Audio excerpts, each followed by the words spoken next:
सारी मिसाइलें हम लोग के पास। मिसाइल टेक्नोलॉजी में इंडिया दुनिया का लीडिंग कंट्री है। क्रूज मिसाइल, बैलिस्टिक मिसाइल, ज्यादा खतरनाक कौन? यहाँ यूएसए और यहाँ पे सब ईरान। तो अगर इसको मिसाइल मारना होगा ना, इससे छोड़ा अमेरिका नाश देगा। कैसे? सबसे पहले छोड़ेगा अंतरिक्ष में और यहाँ से ऐसे जाएगी मिसाइलें। ऐसे ऐसे मारेगा तो मिसाइल भी नहीं जा पाएगी उतना तगड़ा। आपको पता नहीं, धंध गिरेगा खोपड़िए पे। दुनिया का एकदम लीडिंग कंट्री है। सैटेलाइट जा रहा है तो भारत मार के गिरा सकता है। एयर स्पेस किसे कहते हैं? अब इसमें एक बवाल हुआ है, देखो ध्यान से। हम प्रकृति से नहीं लड़ सकते, लेकिन अभी हम लोग प्रकृति का ही विदोहन करते जा रहे हैं। कितने पेड़ों को काट दिए, ये सब काट दिए। अब यूरोप वाले को समझ में आ रहा है कि हीट वेव क्या होता है, ये सब चीजें क्या होती है।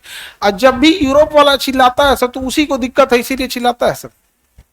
समझे? तनी मनी गर्मी उनसे को 38 डिग्री पड़ल है तो पगला गया है सब। 38 डिग्री। भाई एक बात बताओ, हम लोग ना 40 डिग्री सह सकते हैं, लेकिन जो -40 में रहा है वो क्या 40 बर्दाश्त कर पाएगा? हम ही लोग -40 बर्दाश्त कर पाएंगे? -40 में हम लोग आधा मर जाएंगे। तो यूरोप वाला हंसेगा, -40 में मर गया। कश्मीर वाला कहेगा तरीके। सियाचिन वाला क्या कहेगा, हमने किया तो 12 मास ये -40 रहता हो। यूपी बिहार वाला तो निपट गया सब। तो हम जलवायु के हिसाब से ही काम करते हैं। अब इसमें एक बवाल हुआ है, देखो ध्यान से। इससे थोड़ा अमेरिका नाश देगा सब। कैसे? यहां तक तो समझ में आ गया ना। अब यहां से ना हुआ कि एयर स्पेस किसे कहते हैं? एयर स्पेस उसे कहते हैं जहां तक उस देश का अधिकार होता है। जैसे जमीन पे हमारा अधिकार है, वही तो आसमान पे भी अधिकार है। लेकिन ये तो घनघोर दिक्कत कि आसमान पर कहां तक आपका अधिकार है? क्षोभ मंडल तक, समताप मंडल तक, मध्य मंडल तक। आयन मंडल में कैसे अधिकार दे दीजिएगा?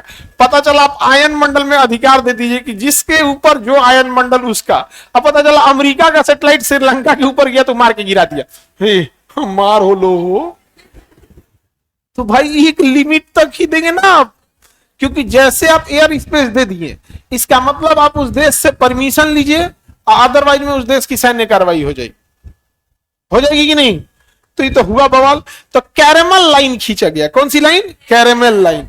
कैरेमल लाइन 100 किलोमीटर की होती है। किसकी होती है? 100 किलोमीटर। यहीं तक हमारा एयर स्पेस होता है। कैरेमल लाइन तक ही हमारा एयर स्पेस होता है। यानी अगर इसके नीचे कोई सैटेलाइट जा रहा है भारत के ऊपर से, तो भारत मार के गिरा सकता है। ने कहा इसके ऊपर जाएगा तो नहीं गिरा सकते। तो कैरेमल लाइन वह रेखा है जो अंतरिक्ष के बॉर्डर लाइन को दर्शाता है कि उसके ऊपर से हम अंतरिक्ष को मानना चालू कर देते हैं। उसके ऊपर से अंतरिक्ष को मानना चालू कर देते हैं और वहां से एयर स्पेस समाप्त हो जाता है। एयर स्पेस क्या हो जाता है? समाप्त हो जाता है। Any problem? बताइए। ये तीनों को हम कहेंगे सममंडल। कौन सा मंडल? सममंडल। और इन दोनों को कहेंगे विषम मंडल। बताइए, विषम मंडल। हवाएं सबसे पतली कहां होंगी? बहिर्मंडल। उससे थोड़ी भारी, सबसे भारी हवाएं क्षोभ मंडल में। यही रीजन है कि क्षोभ मंडल में किसी चीज की स्पीड आप बहुत ज्यादा नहीं कर सकते। इसलिए मिसाइल वगैरह को भी देखिएगा ना, जब लॉन्च कीजिएगा ना, तो सबसे पहले जो फास्ट मिसाइल होती है क्षोभ मंडल को छोड़ देती है। क्षोभ मंडल को छोड़ देती है। तो जितनी फास्ट मिसाइलें होंगी वो क्षोभ मंडल को छोड़ देंगी सीधे। जैसे मान के चलिए यहां यूएसए और यहां पे सपोज कीजिए रसिया है। अभी तो ईरान चल रहा है, ईरान। तो अगर इसको मिसाइल मारना होगा ना, सबसे पहले छोड़ेगा अंतरिक्ष में और यहां से ऐसे जाएगी मिसाइलें, तो तेज पहुंच जाएगी। भले दूरी ज्यादा है लेकिन तेज पहुंच जाएगी। और ऐसे ऐसे मारेगा तो मिसाइल भी नहीं जा पाएगी उतना तगड़ा। तो जो धीमा मिसाइल चलेगी उसे कहेंगे क्रूज मिसाइल। कौन सी? क्षोभ मंडल में चलेगी तो क्रूज मिसाइल। अंतरिक्ष से लौट के आएगी तो बैलिस्टिक मिसाइल। तो लंबी दूरी वाली बैलिस्टिक, अंतरिक्ष में जाएगी बैलिस्टिक, अंतरिक्ष में जाएगी और जो कम दूरी पे जाएगी क्रूज। और क्षोभ मंडल समताप मंडल में ही उड़ेगी क्रूज। ये नीचे में उड़ती है सब। क्षोभ मंडल तो मेनली क्षोभ मंडल में उड़ते हैं सब। तो बैलिस्टिक मिसाइल क्षोभ मंडल।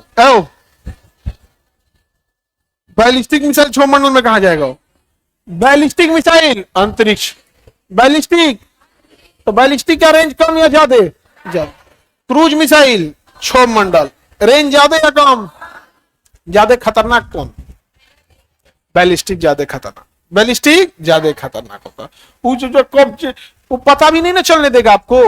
वो गया कैरमल लाइन के ऊपर, आपको पता नहीं, धन गिरेगा खोपड़िए पे, समझे? एपीजे अब्दुल कलाम दोनों में से कौन सी मिसाइल बनाए थे? दोनों, वो दोनों बनाए थे। वो मल्टी टैलेंटेड आदमी थे एपीजे अब्दुल कलाम, नहीं समझे?